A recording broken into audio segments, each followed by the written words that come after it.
Hey guys, and welcome back to the Movie-Club Emporium. And this week is going to be hopefully something special. Because this is a kind of a requested movie slash possible nostalgia buster for none other than Off Camera Amber. Because we're talking about 1986's The Golden Child. Now, I did watch this movie quite a few times growing up as a kid. I always saw Big Trouble in Little China a lot more than this one. But this was her big movie as a kid, so she was like, "Well, you gotta watch it." And so yeah, it's hope we'll set to see if this movie kind of stands up to that nostalgia bomb or not. This is 1986. In fact, this movie came out 6 months after Big Trouble in Little China. So 1986 was a big year for kind of horror, comedy, action movies with goofy Americans fumbling their way into Eastern mysticism and supernatural things. It was a real big year in '86, if I recall. That's a 1-year-old. But this stars Eddie Murphy as a private detective who seems to only take cases that involve finding missing children, and he is tasked with going to Tibet to save the Golden Child, who is essentially believed to be a one in every 3,000 year reincarnation of a being that will restore peace and bring life to the world. Meanwhile, you get a 1986 Charles Dance and his weird group of villains who have kidnapped the Golden Child because in doing so, if they're able to snuff out the boy's light, then darkness will rule the world. And then in the middle of that, you got Eddie Murphy. So this movie, it isn't like a total like, oh my god, what did I watch as a child? I will say that this movie is a really great Eddie Murphy kind of Beverly Hills Cop-esque action comedy where he's just a PI looking for lost kids. And he's tasked with finding this one kid. All that's great. But anytime we add any kind of supernatural element to the movie, it kind of just falls apart around itself. Because all the villains are great. You have Charles Dance, you have Tex Cobb. There's a weird monkey man. One of the bad guys, the bad guy who ended up from Big Trouble in Little China was one of the three Storms, who was later on Shredder in the first Teenage Mutant Ninja Turtle movie. They're great as the villains of we're kidnapping this kid. But then we have to be like, oh, there's a scene where Charles Dance meditates and he goes to talk to his boss, who is the devil. And it's fun because I think it's Frank Welker's voice. And so it's the same devil voice as Malboja in Spawn 97. And Hell in this movie looks just as good, if not better, than 11 years later when they made Spawn. That's a movie I need to revisit. Talk about nostalgia buster. I saw that bad boy in the theater.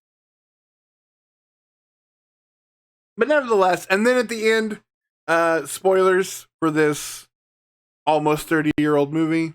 Charles Dance becomes a big stop motion demon, which looks great, especially in HDR. But again, it's so much of this movie is just fun. Eddie Murphy being Eddie Murphy, doing kind of an Axel Foley thing, and then we have to stop a minute for something supernatural to happen, and for him to have not quite the reaction you would expect out of somebody who is just the world, like the world has cracked open and everything has come pouring out.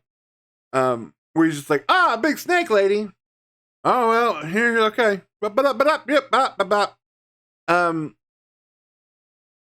Again, so anytime that supernatural stuff happens, the movie kind of has to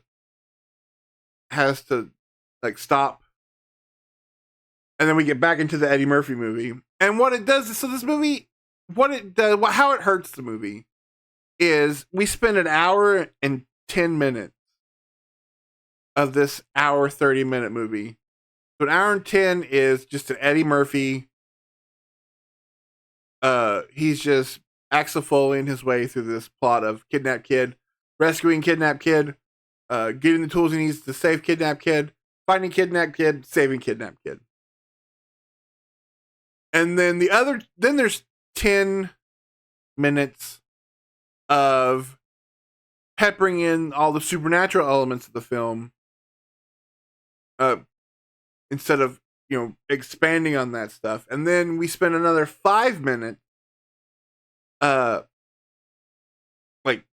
just as fast as possible trying to set up this world, this lore. So like, oh yeah, there's this woman, her dad's a dragon. But don't worry about that, because we gotta keep going. The devil wants this kid. Oh yeah, keep going. How come that guy's a monkey? It doesn't matter. Keep going.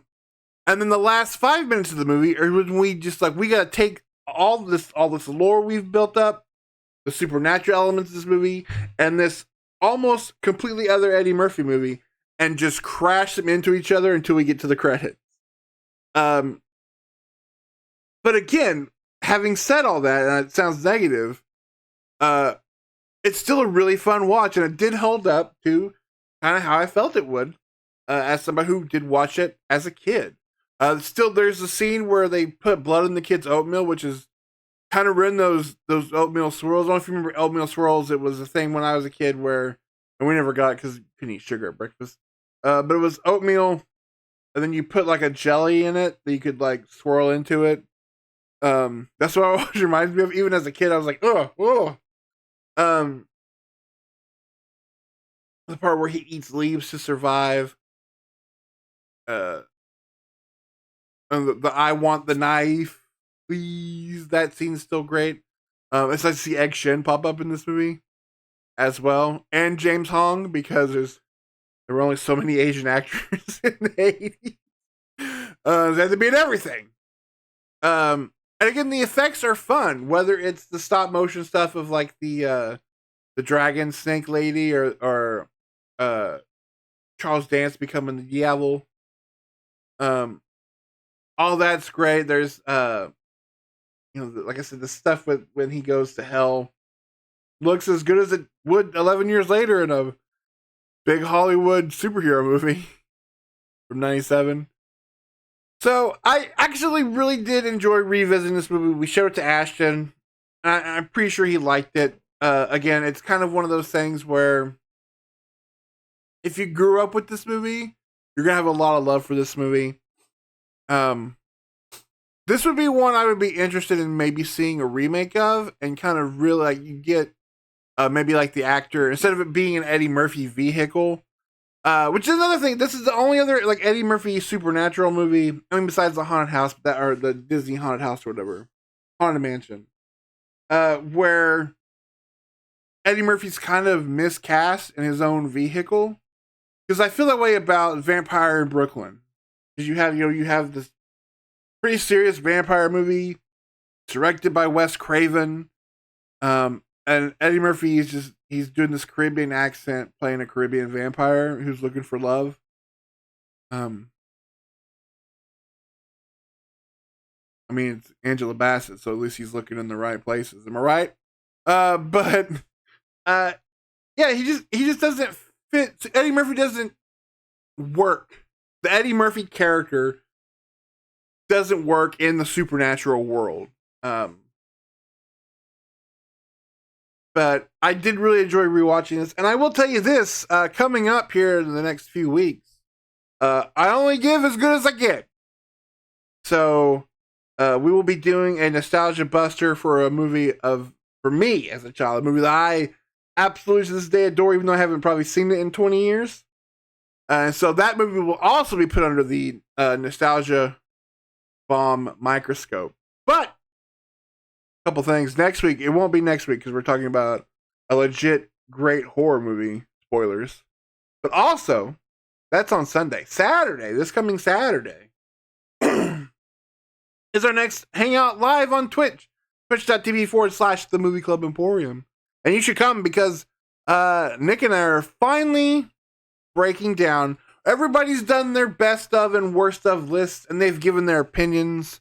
And now, here at the end of February, Nick and I are giving you facts.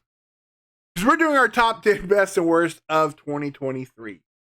We've been able to finally get together to do it, and I'm excited about it. There are going to be some movies that I know both of us are going to have on our lists. Are they the same list? Probably not. But it's going to be an absolute blast. So make sure you join us over there at Twitch.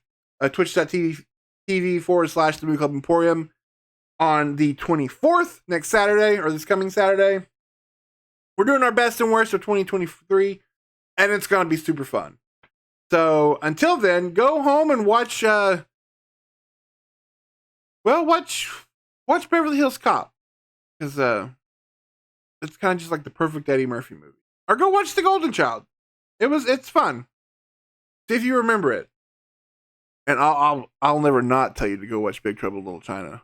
Like, you should go now. We should pause now right before I end. Watch Big Trouble in Little China. Come back and I'll tell you guys. Bye.